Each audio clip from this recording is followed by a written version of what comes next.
gospel is all we need.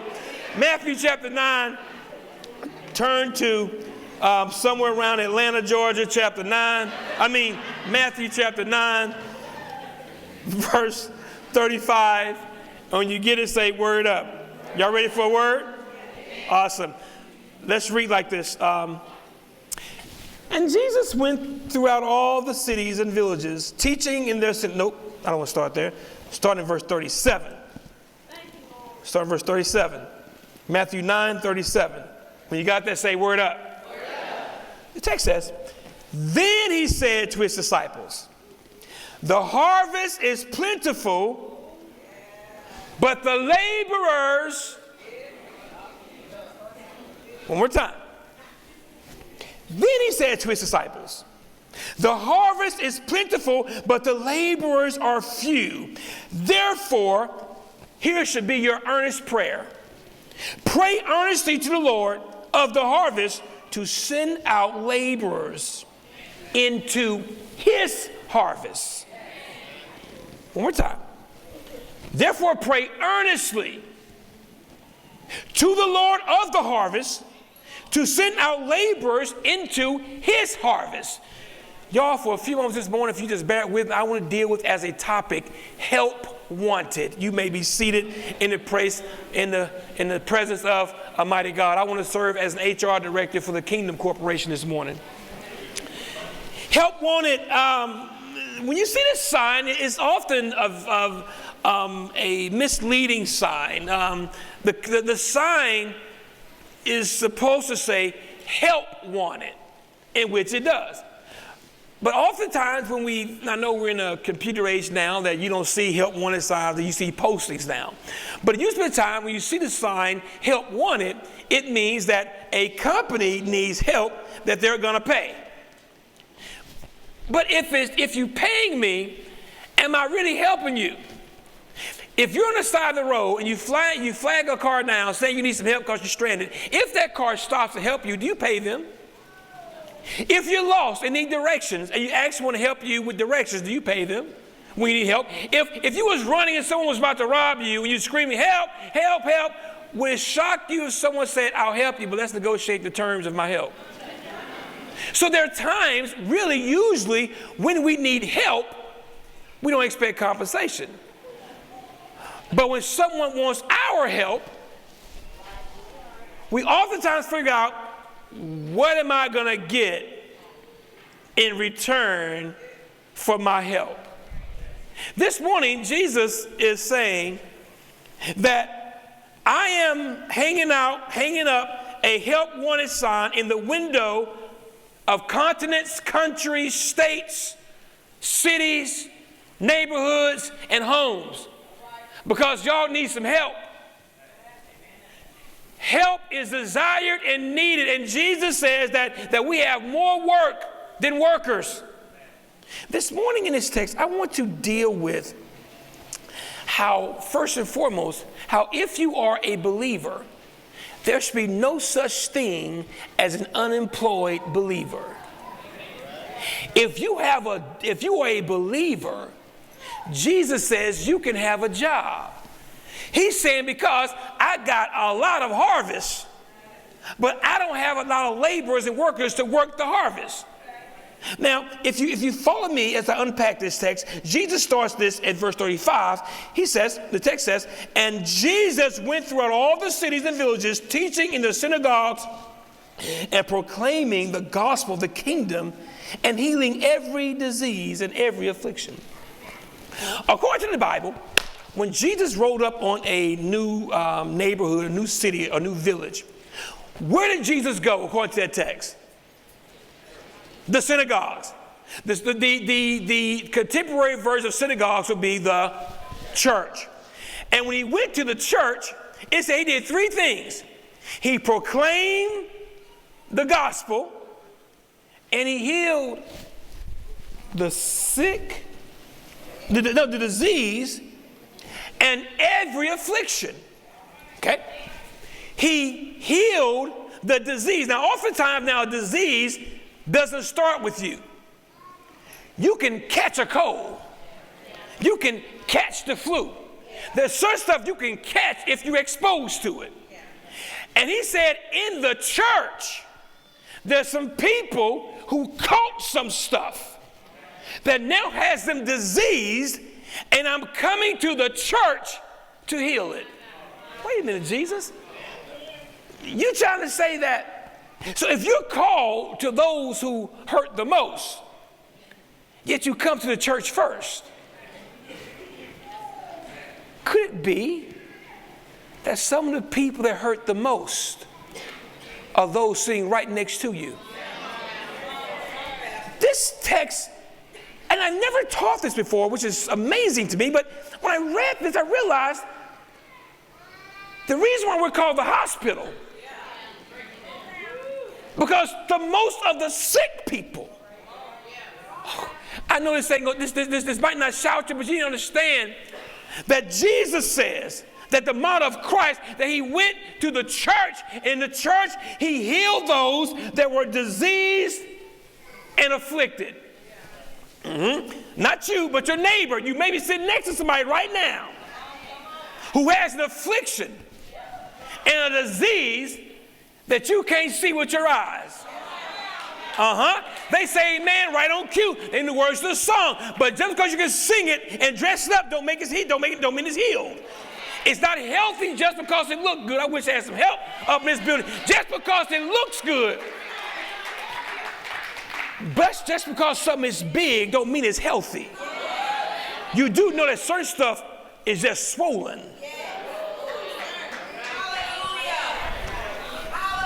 This is why big church folk. I mean, just because the parking lot is packed don't mean the spirit is inside.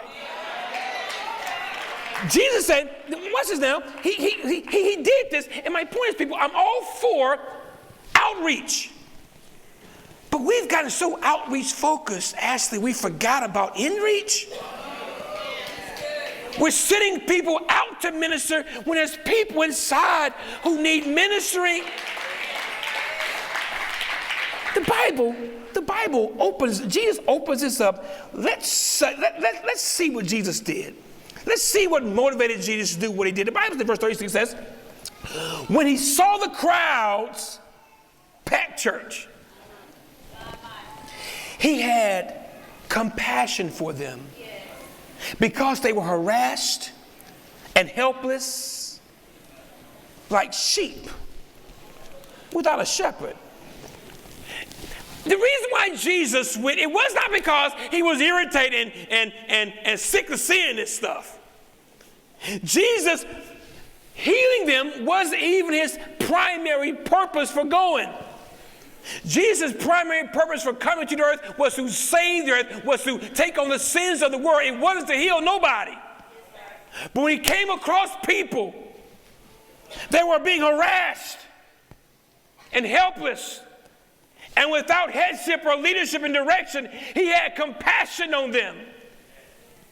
It wasn't that he came to do it, but when he saw it on his way, he had to do something, because his word compassion in Greek is spaxoninamai. Spaxoninamai is a word in Greek that is nuanced. It's often lost in its English translation of compassion, because spaxoninamai, it literally means to be moved within your stomach, to be burdened within your stomach, so much so that you move towards what has stirred you. It's not just conviction, because you can be convicted and don't do nothing. You can be convicted and still do what you plan to do. But when you have compassion, spaxonomai, it's in the pit of your stomach, and you just can't hold your peace. You can't remain silent while this is being said. You can't remain in your place while that's being done. Why? People are being harassed and they're helpless, and they don't have no shepherd. And Jesus is saying, if it's true compassion, it'll move you to do something. And if Jesus is moved in compassion towards these people, shouldn't we be too? Shouldn't we have compassion on those that Jesus loves so much? Cornell Christian Church guests and streamers, I got to tell you, don't say you have compassion towards something if you ain't did nothing about it. Just because you feel sorry for somebody, that don't mean you have godly compassion towards it.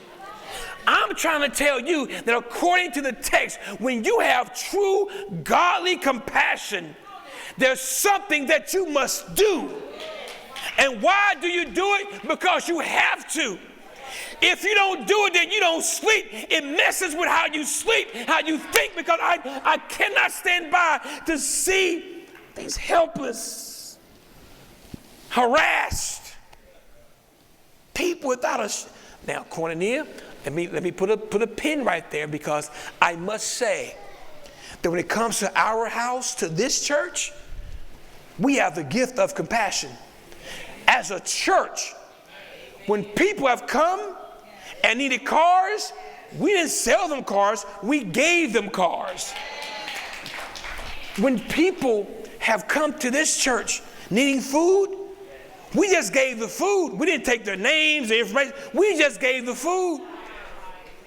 When there are parents who did not have the resources to buy their children presents, we just bought the presents and gave them to the parents to wrap so the present would still come from the parent.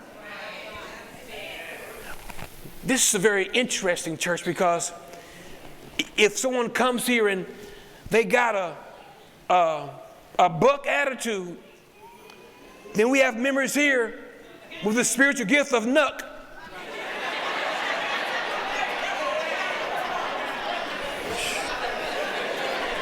We'll help you out wherever you at. We kind of like where Amazing Grace and Nuck if the buck got married. It's a weird situation.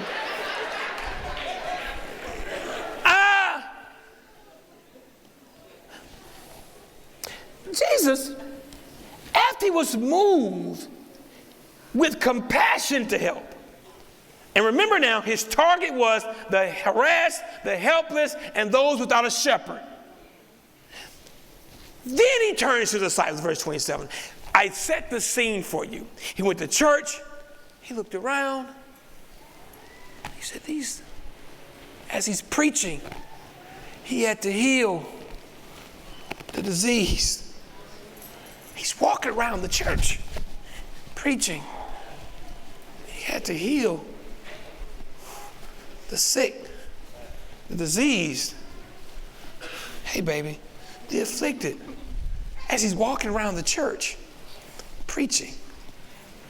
And then he turns to his disciples. He looks at them. He says, the harvest is plentiful, but it's just me.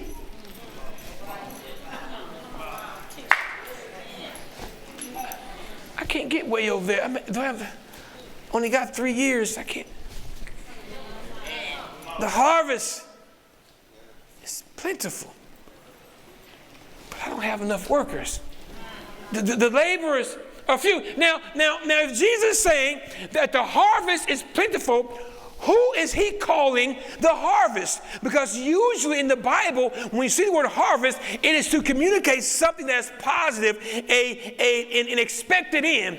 When you sow, you want to reap from a harvest. So who is Jesus calling the harvest? Usually people celebrate at the harvest festival. So who is the harvest? It appears that the harvest that Jesus is speaking of is the harassed, the helpless, and the sheep without a shepherd. If he's calling them harvest, he's pointing to and letting us know that there's still value in them. Just because they're being harassed, just because they're helpless, just because they're out of direction, they have not lost their value. And guess what? He's saying there's a bunch of them. The world is filled with them. Why? 2 reasons. One, I don't have enough laborers. I'll get back to that in a second. 2, They don't pay very well. Helpless, harassed individuals, they don't pay very well. They may not have much to give you for your help. Oftentimes we find ourselves helping who could help us. It's amazing how much you do for your boss, but you won't do for who's on your team. See, you'll bend over backwards to work extra hours that you won't get paid for when your boss asks you to work late, because that may be a promotion. But you're a supervisor over a team, and this young lady's baby is sick that she has to go see about, but you said you can't get off work. When you can cover for her. Ooh. I'm just saying, there's a difference between strategic networking and ministry. Would you help who you help if there was nothing in it for you? Would you be as nice as you are if that person couldn't do anything for you in return?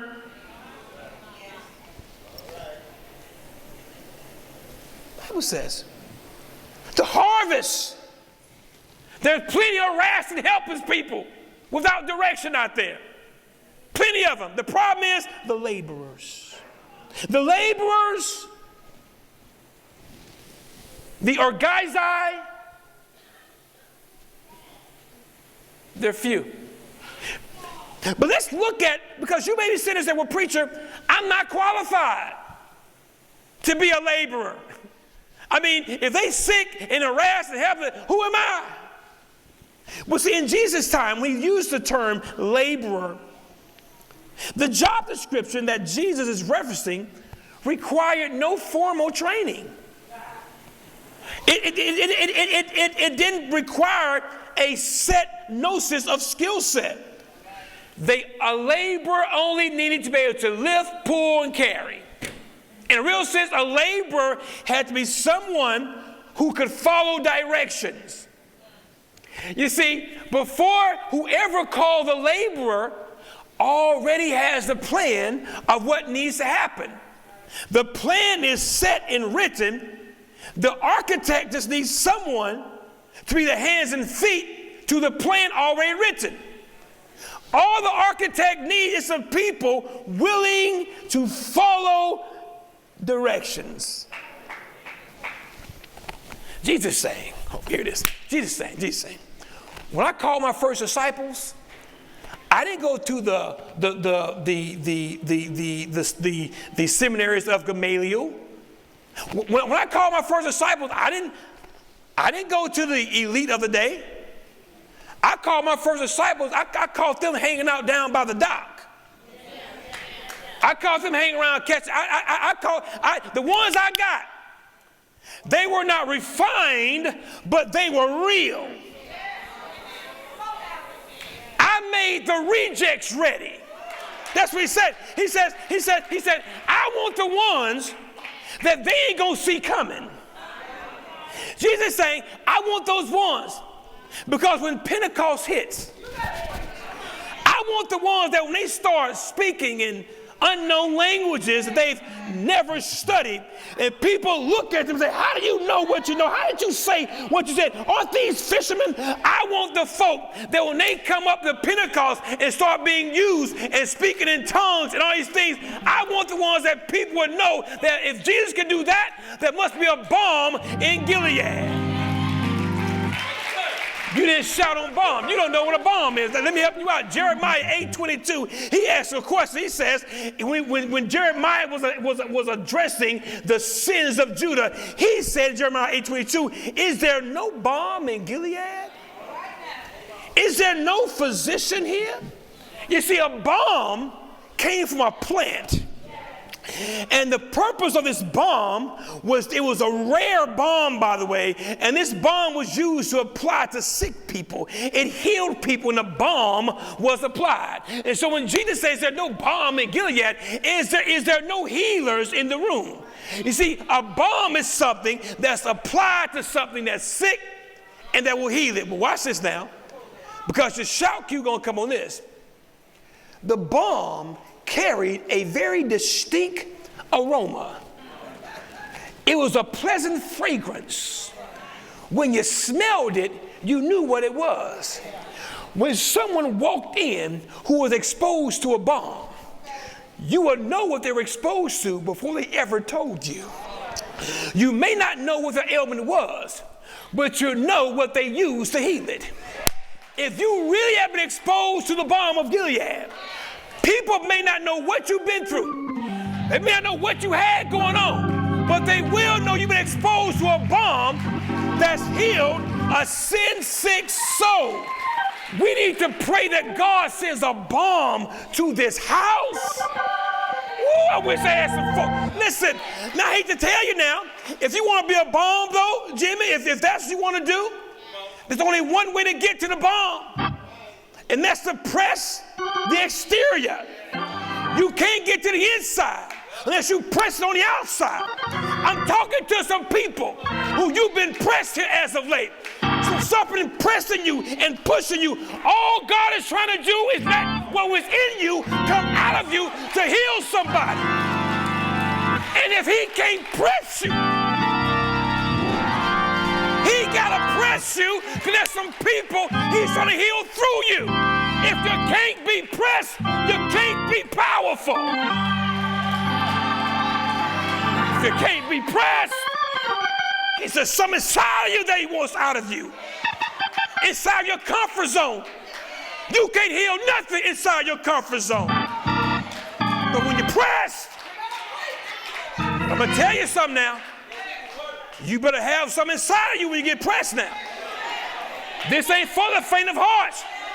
If it ain't in you, it ain't gonna come out of you. You best get it in you right now in times of peace, because when war comes and something get to pressing you, you better have more than a shout when something starts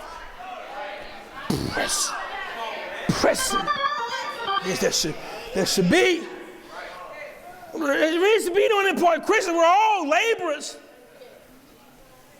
By the way, laborer, I got to share with you that what you do for a living, what you call your main job, according to the Bible, should be your side job. Yeah, let me say it slow. What you do for a living, what you get paid for, what you call your main job, should really be your side job, according to the text. Because according to the text, it infers that we're all laborers. Okay, let me explain. Just because you work the most hours at your job doesn't make it your main thing. What you spend the most time doing does not mean that that's your primary call. It doesn't mean that your primary occupation is the thing you do the most that takes up most of your time. How many of you guys here, you bought your own car before? Your car is in your name, and you bought. Let me see. You bought your own in your own name. Okay, good. Why did you buy that car?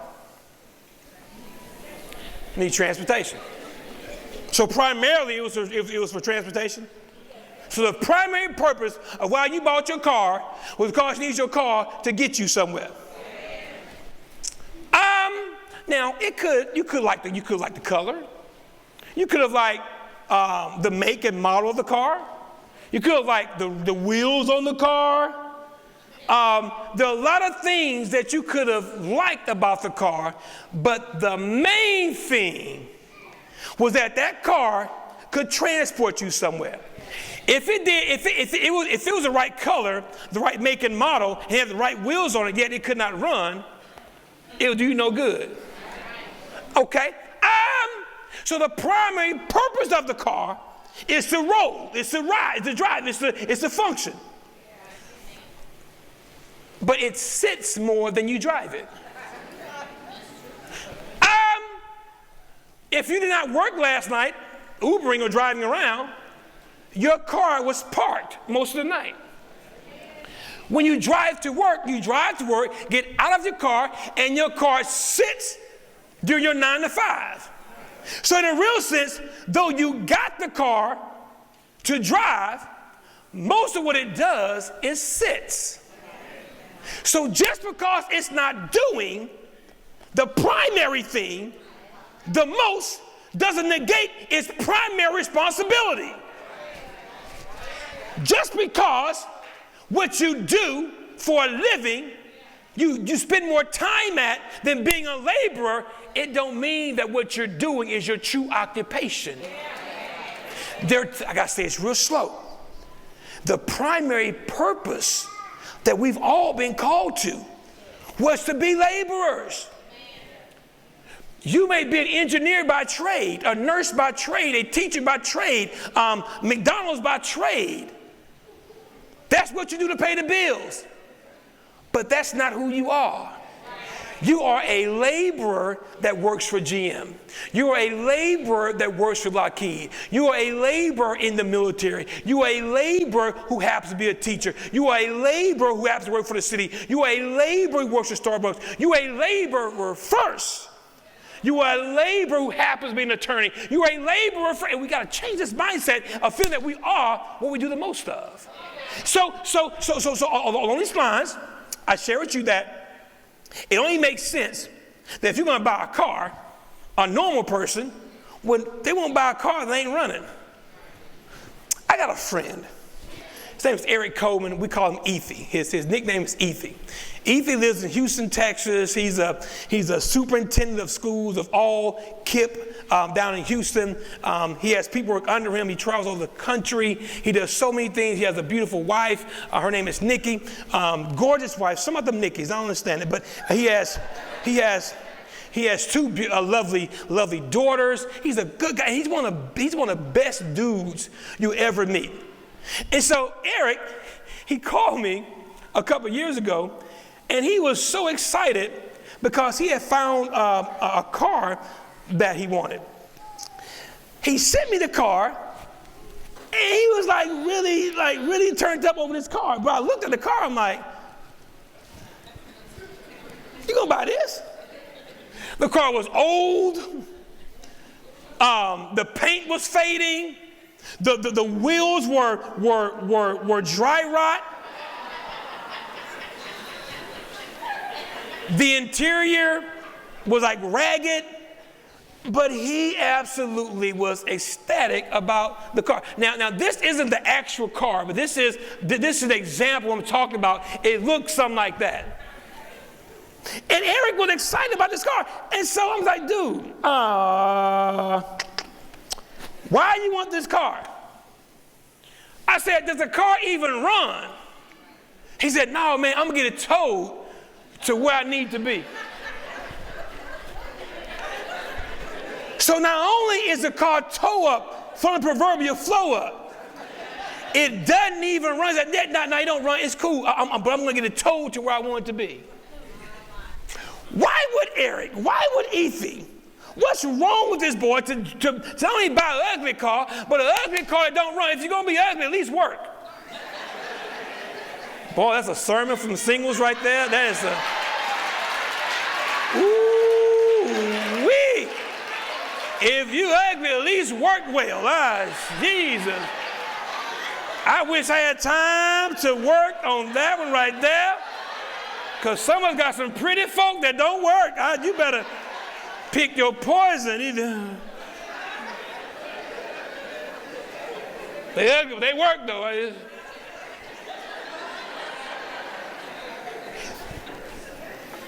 Why would he want this car? He looked under the hood. And apparently the previous owner had left the hood up, and the hood was real dusty and dirty. Under the hood was dirty. Inside was raggedy. I mean, the seats were tore up. He popped the hood and he looked under the hood. I said, even under the hood is bad. He said, yeah. He said, but, okay. He said, but all of the main stuff is still here. He said, I'm not worried about the dirt. I can clean that. That's easy. But all the main stuff It's still here. Good news.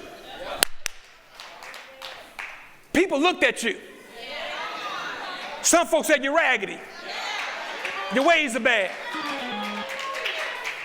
But Jesus popped the hood. And he looked at it and said, yeah, I see. They got some dust on them and kind of bitter. There's some people that they ain't forgave. They've been scarred in some places and kind of dirty. And they ain't moved in years. But all the main stuff is still right here. Despite what you went through, despite what you look like, despite what they said, you still got a good heart. And you still got your right mind. I know you don't look pretty no more. And people have wrote you off. But all of the main stuff, the stuff that matters, is still cleaning you up, ain't no problem. And that's the people right now. You want to thank God that Jesus popped your hood. Because you know what you look like now. You know what you did and you knew your issues. But Jesus popped your hood and said, I know what they look like. But the main stuff is still. He says,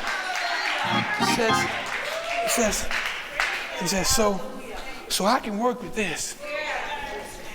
They've just been exposed to some stuff. Yeah, see, the previous owner didn't take very good care of it.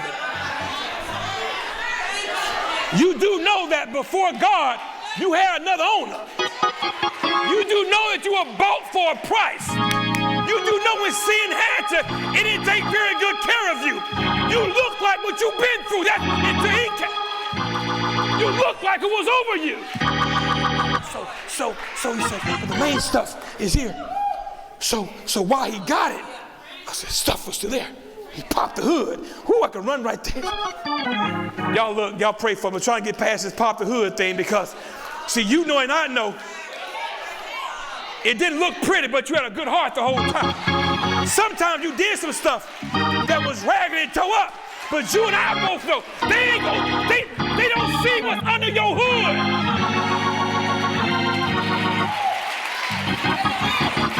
Through it all, you looked up under the hood and saw who you really were, what you really was made of.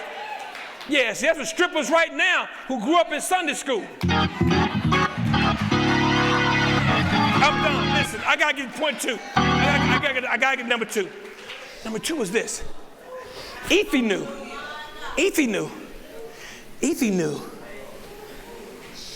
Ethy was not distracted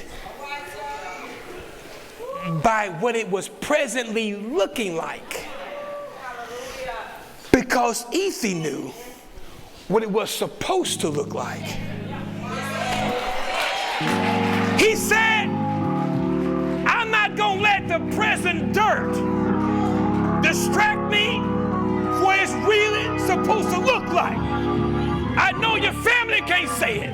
Your best friend can't, and maybe your spouse forgot. But God has not forgotten what you're supposed to look like. And just because you got dirty out there in them streets, just because you got some goodness and need a few repairs, God ain't forgot. He can sign you out, fill you up, and get you back. I'm pointing in a Christian church, hold on, because if I go too fast, I gotta take my time. See,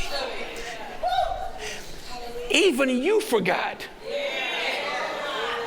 what you supposed. You realize that you can stay stuck somewhere so long, you'll forget what you're supposed to look like. You'll forget that you're supposed to be a worship leader. You'll forget that you're supposed to be a missionary. You'll forget that you're supposed to serve the church. You'll forget who you really are. You're not bitter. You just dusty. You ain't mad. You just got a little dust on you. Ain't nothing wrong with you. You just need the blood to wash it. That's all you need. A little dab will do you just fine. Ain't nothing wrong with you. You just got some dust. That's all. The divorce got you dusty.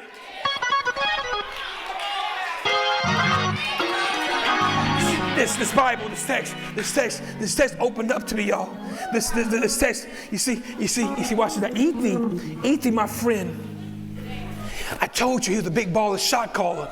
He runs KIP.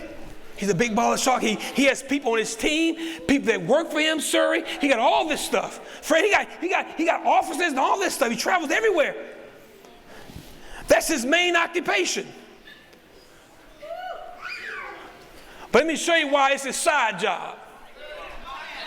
Because even when he's at work calling shots, his mind is thinking about his next project. He's doing his side job that he's getting paid for.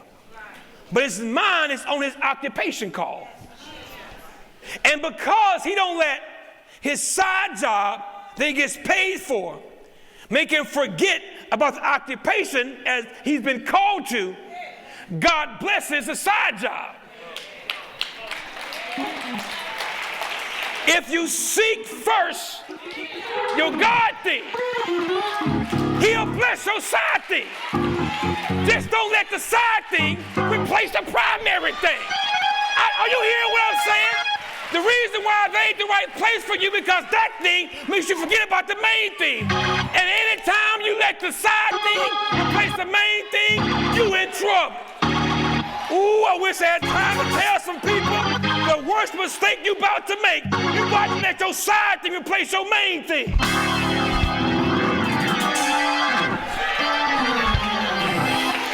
Who am I talking to in this building? Is there anybody here that you got this close to replace your main thing with a... Listen, y'all. Listen, I ain't playing with y'all. Listen. This text opened up to me. This text, God got to dealing with me in this thing because He's ultimately, God and Evie are in the same business.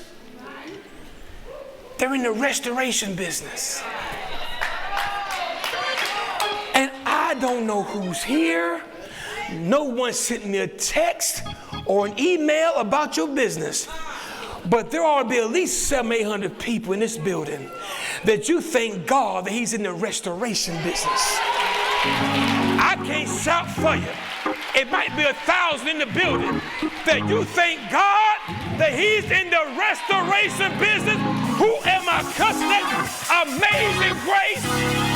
How sweet the sound that saved the wretch, just like me. Point to yourself. Amazing grace.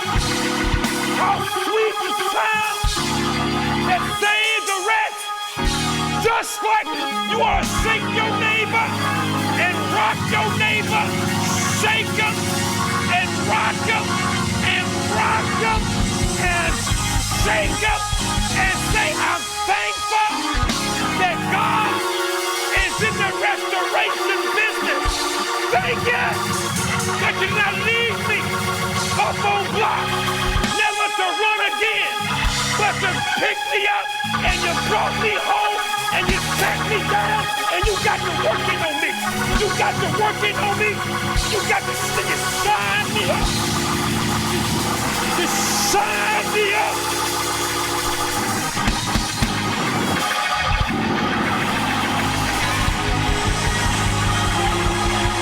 And you posted me so everybody can see what you did. I'm sorry, y'all. I don't have a before picture. Because what God did for me, He threw it in the sea of forgetfulness. I don't look like the wreck I used to be. Thank God. If I don't tell you, you ain't gonna know. I don't have evidence of what I used. I don't have the evidence. I know you look and say, but how? And where's the wreck? I don't know. He's just good like that. He does good body work. He does good under the hood work. He can change your body after he change your mind. He can change your ways after he change your heart.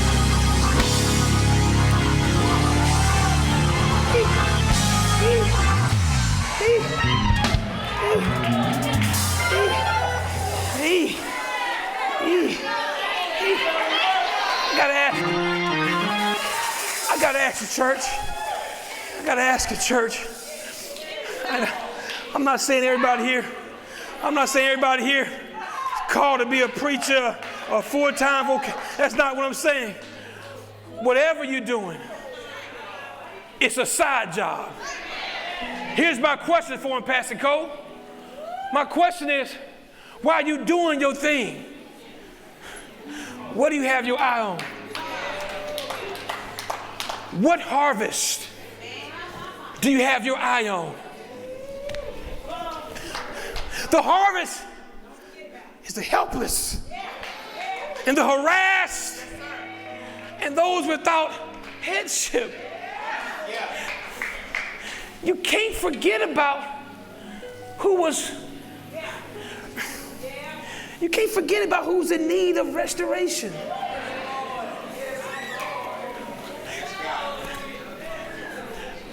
What's your contribution to the house? Who do you help? Who do you serve at the sick place? There's something that can be done in the house. What's your excuse? You don't have time? Sounds like you're making the side thing your main thing. Time? You don't have time? I beg to differ. I told someone, we had a member, he said, Pastor, I've been wondering, he was going through a tough time, and said, and I see him all the time. He's going through a tough time. He said, man, Pastor, I want to talk to you, but you be so busy. I didn't want to. I said, stop. I'm busy, but I make time for what's important. I had to tell him, you're important. Ain't no such thing as you too busy when it comes to what's most important. And so, I gotta go home, y'all.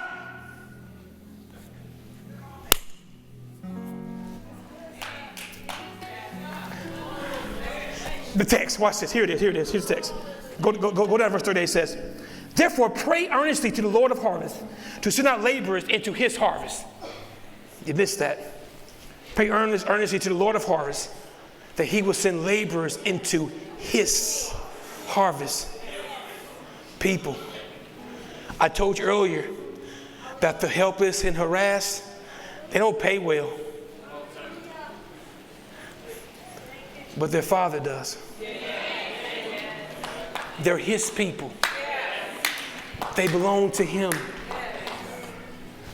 So when you help them, they're not beholding to you.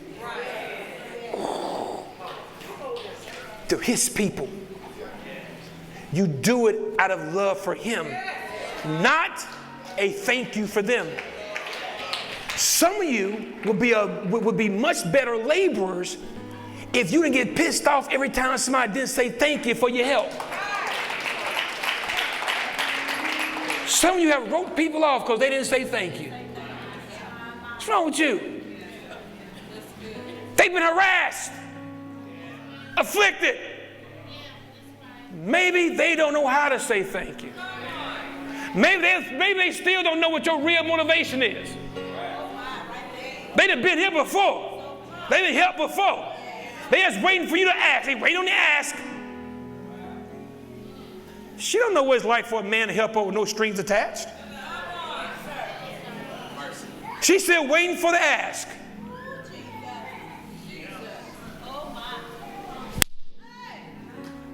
I'm done. I'm done. This message is for us to start back doing our God-given occupation, and that is to be laborers. What you do on the side is for the side. Our primary thing is to be laborers because the harvest is too many. This is the word of God for the people of God here to be saved.